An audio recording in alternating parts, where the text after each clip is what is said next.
किसान साथियों, गेहूं की बालियां निकलने से पहले और बालियां निकलने के बाद हमें क्या क्या आवश्यक कार्य करने चाहिए, अपने गेहूं की फसल की कैसे देखभाल करनी चाहिए, एकदम कंप्लीट जानकारी एक ही वीडियो में आपको मिलने वाली है।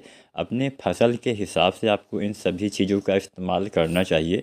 तो चलिए, ज़्यादा समय हम नहीं लेते हैं। गबोट अवस्था से लेके और बाली में दाना भरने तक क्या क्या हम कर सकते हैं जिससे हमारी जो उपज है वो हमें अच्छा मिल सके। इसके लिए कंप्लीट वीडियो किसान साथियों आप ज़रूर देखिएगा, और कुछ भी सवाल हो तो कमेंट भी कर सकते हैं। तो चलिए, सबसे पहले बात करते हैं कि अगर बालियाँ अभी नहीं निकली हैं, फसल अभी गबोड़ अवस्था में है, यानी बालियाँ तने के अंदर बनना स्टार्ट हो गई हैं, जिसको हम बहुत सारे नामों से जानते हैं, गर्भावस्था, गोब की अवस्था, गाबे की अवस्था। तो इस अवस्था में क्या करना है? इस अवस्था में दो तीन चीज़ों का इस्तेमाल आपको करना है। दो चीज़ें तो आपको डालना है, तीसरी और चौथी चीज़ आपको अपने फसल के हिसाब से डालना है। तो पहली चीज़ आपको इस अवस्था में इस्तेमाल करना है NPK, जो घुलनशील वाला NPK आता है 05234, इसका इस्तेमाल करना है। इसके इस्तेमाल से आपकी फसल में बालियाँ अच्छे से बन पाएंगी, बालियों की साइज़ अच्छी आएगी, बालियों की मोटाई लंबाई अच्छी आएगी, दाने की संख्या अच्छी आएगी, और स्वस्थ और अच्छे दाने, अच्छी बालियाँ के लिए यह NPK हम बाली निकलने से पहले ही गबोट अवस्था में डालते हैं। बालियाँ निकलते समय डालने से ज़्यादा फ़ायदा नहीं मिलेगा। जैसा कि वीडियो में आपको दिखाई दे रहा होगा, ये अवस्था तो बालियाँ अब निकलना इसमें स्टार्ट हो गई हैं, लेकिन बाली निकलने से पहले ही आपको डालना है। जब बालियाँ बनना स्टार्ट होती हैं उस समय आपको डालना है। तो 05234 1 किलो से लेकर 1.5 किलो पर एकड़ के हिसाब से आपको इस खाद का इस्तेमाल करना होता है। पहली चीज़ हो गया 05234। दूसरा चीज़ आपको इसके साथ इस्तेमाल करना है बोरोन। अब बोरोन के इस्तेमाल से परागण वगैरह अच्छे से होता है। तो बोरोन भी जो 20% वाला आता है, 100 से 125 ग्राम पर एकड़ के हिसाब से, जब हम NPK 05234 का इस्तेमाल करते हैं तो उसी के साथ आपको बोरोन का भी इस्तेमाल करना होता है। ये दो खाद लगभग सभी किसान साथी डाल सकते हैं। इसके अलावा तीसरी और चौथी खाद जो हम आपको बताने वाले हैं वो अपने फसल के हिसाब से आप डालिएगा। तो बोरोन के इस्तेमाल से, जैसा कि मैंने बोला, परागण वगैरह अच्छे से होता है, पराग नली का निर्माण होता है, इसलिए इसका इस्तेमाल भी बाली आने से पहले ही आपको करना होता है। और 05234 के इस्तेमाल से बालियाँ अच्छी आती हैं। ये आपके पौधे में बालियों तक भोजन पहुंचाएगा, तने को मजबूत करेगा, फसल में अच्छे से भोजन का निर्माण करवाएगा, तो ये बढ़िया काम करेगा। अब तीसरा चीज़, आपको जिंक का स्प्रे करना चाहिए। बाली निकलने से पहले अगर आप जिंक का स्प्रे करते हैं तो इससे आपके पौधे में भोजन का निर्माण अच्छे से, ज़्यादा ढंग से, तेज़ी से होता है, जिससे आपकी फसल में कुछ पीलापन है तो वो भी दूर हो जाएगा। और जिंक बाली निकलने से पहले डालने से आपको फ़ायदा मिल सकता है। तो जिंक हालांकि बहुत तरह से आते हैं। तो जिंक जो आता है चिलेटेड वाला, अगर आप 05234 के साथ ही जिंक डालने वाले हैं तो आप जिंक सल्फेट का इस्तेमाल तो नहीं कर सकते हैं, लेकिन चिलेटेड वाला जिंक आप डाल सकते हैं, या अलग से भी आप इसका इस्तेमाल कर सकते हैं।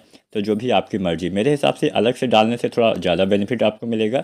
तो अगर आप 05234 बोरोन और जिंक का इस्तेमाल करना भी चाहते हैं तो चिलेटेड वाला जिंक ही आप डाल सकते हैं। उसमें भी बहुत सारी सावधानियाँ बरतनी होती हैं, क्योंकि 05234 में फास्फोरस होता है 52%, और फास्फोरस के साथ हम जिंक को सीधा मिलाएंगे तो रिएक्शन होता है, वो दोनों चीज़ें ख़राब हो जाती हैं, जहाँ तक जिंक सल्फेट की बात है। लेकिन चिलेटेड वाला जो जिंक होता है, यह आप मिला तो सकते हैं, लेकिन लंबे समय तक मिला के रख नहीं सकते। यानी अगर आप जो चिलेटेड वाला जो 12% वाला एडिटिया जिंक आता है, इसका इस्तेमाल आप 05234 के साथ कर सकते हैं। बस क्या करना है कि आपको 05234 को अलग बर्तन में घोलना है, बोरोन को अलग घोलना है, और जिंक को अलग घोलना है।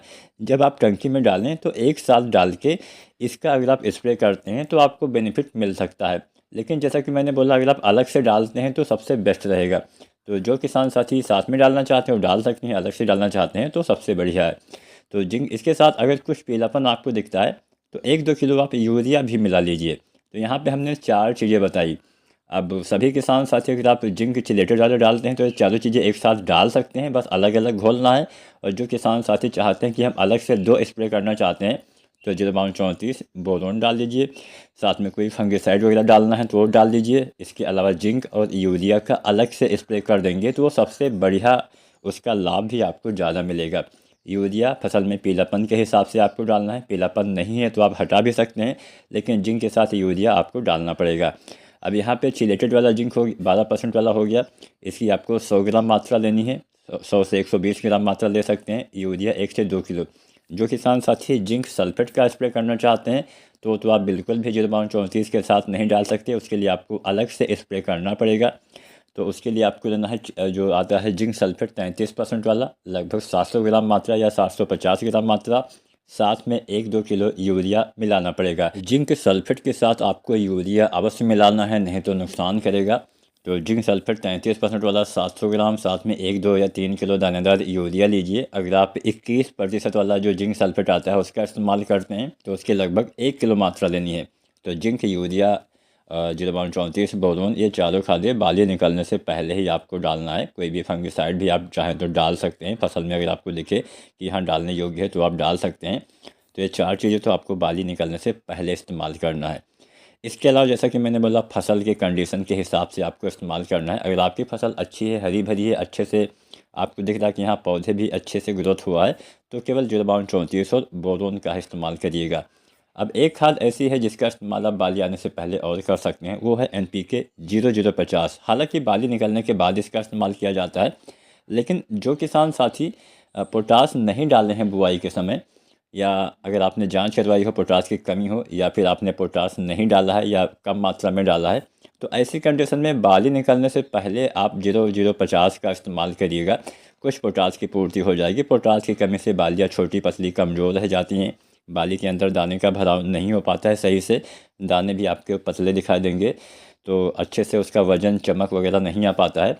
तो जो किसान साथी पोटास डाले हुए हैं उनको डालने की आवश्यकता नहीं है बाली आने से पहले। जो नहीं डाले हुए हैं तो 0050 भी 1 से 1.5 किलो आप डाल सकते हैं। ध्यान ये रखना है कि 0.34 भी अगर आप डालते हैं और आपने पोटास नहीं डाला है, 0050 भी डालते हैं, तो दोनों खादों के बीच में कुछ गैप आप दीजिएगा, 4-5 दिन 7 दिन का अंतर दीजिएगा। लगातार इस्तेमाल मत करिएगा। अब बात करते हैं कि हाँ क्या सावधानी बरतनी है। बाली आने से पहले आपको नमी बना के रखनी है, और जब तक दाने अच्छे से भर नहीं जाते हैं तब तक नमी बना के रखनी है। पानी की कमी नहीं होने देना है। तीसरा सिंचाई नहीं किया है तो आप कर सकते हैं। और इसके साथ साथ किसान साथियों, ज़्यादा पानी भी भरेंगे तो फसल गिर सकती है, तो दोनों बातों का आपको ध्यान देना है। अब बात करते हैं बाली निकलने के बाद क्या करना है। बाली निकलने के बाद केवल 2 खादें आप है ऐसी जो डाल सकते हैं अपने फसल की कंडीशन के हिसाब से। एक तो 0050 का इस्तेमाल आपको करना है। इसके इस्तेमाल से इसमें क्या होता है, 50% पोटेशियम, 17.5% सल्फर पाया जाता है। इसके इस्तेमाल से आपके सभी दाने का भराव अच्छे से होगा। ये काम क्या करता है, हमारे पौधे जो भोजन बनाते हैं, कुछ भोजन अपने अंदर ही यानी रिक्तिकाओं में स्टोर करके रखते हैं। अब ये जो NPK जिसमें पोटास वगैरह होता है, तो ये काम क्या करता है कि वही स्टोर वाला जो भोजन, मतलब पौधे के अंदर जो भोजन इकट्ठा हुआ होता है, उस भोजन को, और जो भोजन बनता भी है, उस भोजन को आपके दाने तक ट्रांसफ़र करने का काम करता है, जिससे दाने का जो भराव होता है बहुत बढ़िया ढंग से हो पाता है। तो यह NPK लगभग सभी किसान साथी बाली निकलने से पहले डाल सकते हैं, बाली निकलने के बाद डाल सकते हैं। और बाली निकलने से पहले केवल वही किसान साथी डालें जिन्होंने पोटास का इस्तेमाल ना किया हो बुआई के समय, या कम मात्रा में डाला है।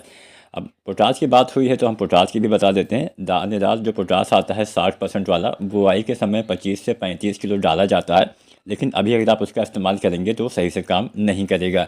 हाँ, एक खाद और आती है जिसका इस्तेमाल बाली आने के बाद किया जाता है।